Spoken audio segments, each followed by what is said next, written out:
Hello guys, maghahalo na naman tayo ng fabric conditioner guys.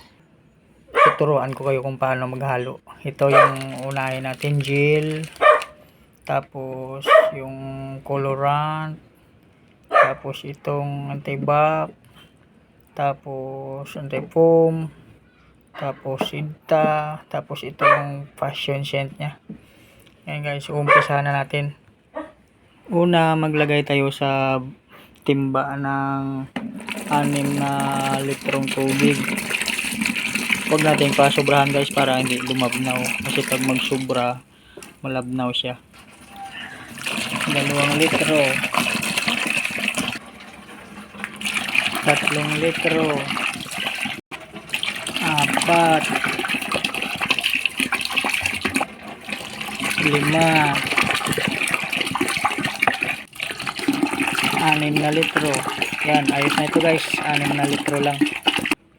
Ito unang ilagay guys sa 6 na litrong tubig sa timba. Yung gel. Dahan-dahan mong ilagay ito guys. Dahan-dahan mong ibubod ganon habang hinahalo siya para hindi siya mabuo-muo.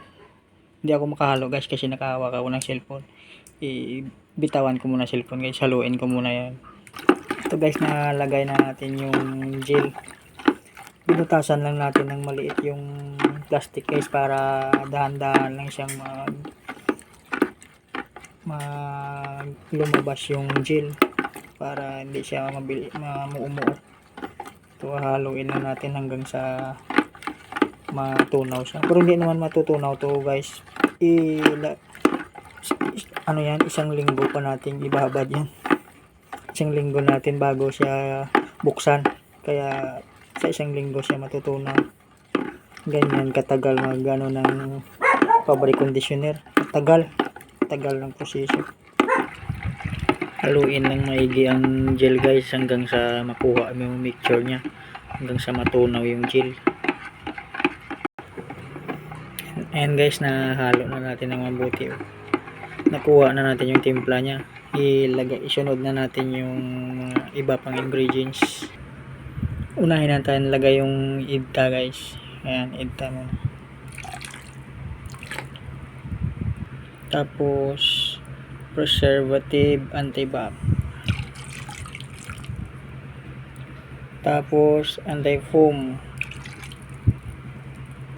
Pagtapos natin lagay yung tatlo guys, haluin muna natin maigi. Nahalo na natin ng maigi guys.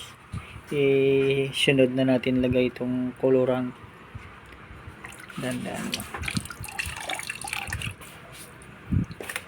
Red passion to guys. Nalagay na natin, haluin natin mabuti ulit hanggang sa makuha na naman natin yung mixture nya. Ayan. Haluin na natin maigi. Ayan guys, nahalo na natin ng mabuti. Ilagay na natin tong passion guys. Dandan natin ilagay.